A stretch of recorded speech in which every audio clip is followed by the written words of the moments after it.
Assalamualaikum warahmatullahi wabarakatuh.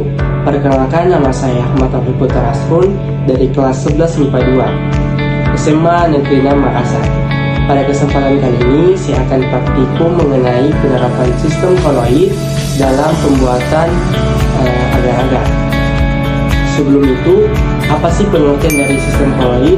Nah, sistem koloid adalah campuran antara dua zat yang memiliki perbedaan antara fase dan partikel terdispersinya tersebar secara merata dalam fase pendispersinya.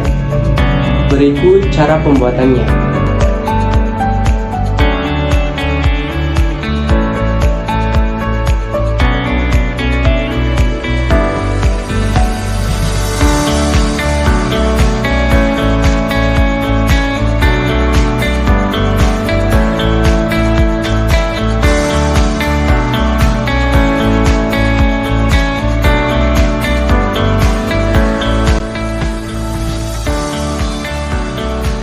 Pertama-tama, masukkan bubuk agar-agar ke dalam panci.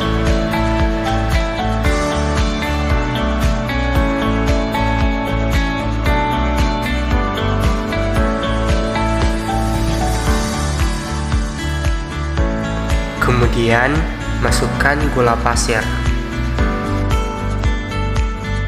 Kemudian, masukkan air kurang lebih 250 ml.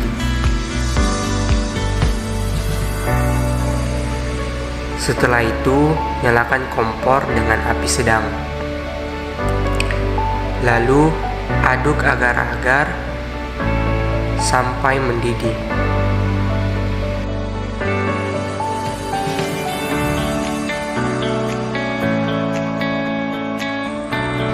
Setelah mendidih, tuang agar-agar ke dalam cetakan.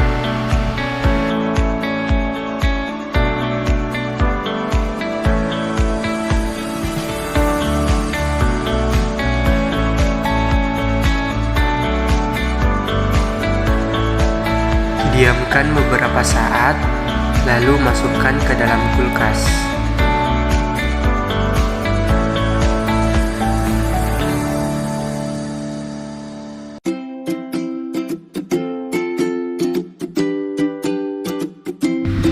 Potong agar-agar lalu masukkan ke dalam gelas.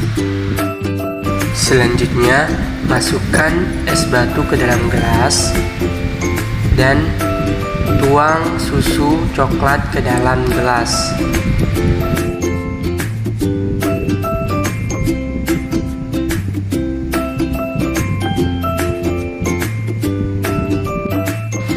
Minuman siap dihidangkan.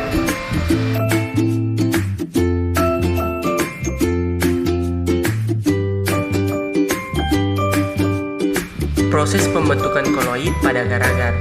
Pada masakan agar-agar terjadi reaksi hidrolisis, di mana proses pemanasan dengan suhu yang lebih tinggi dari suhu pembentukan gel akan mengakibatkan polimer karagenan dalam larutan menjadi molekul acak. Bila suhu menurun, maka karagenan akan membentuk struktur double helix dan membentuk polimer.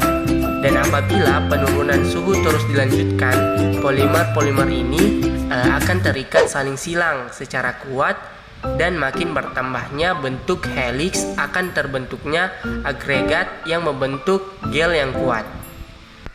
Nah, sifat koloid pada agar-agar. Di sini agar-agar mempunyai sifat koloid liofil, di mana dalam arti agar-agar yang belum jadi atau dalam fase cair teradsorpsi oleh fase padatnya, sehingga mengakibatkan seolah-olah bentuk agar-agar adalah padat.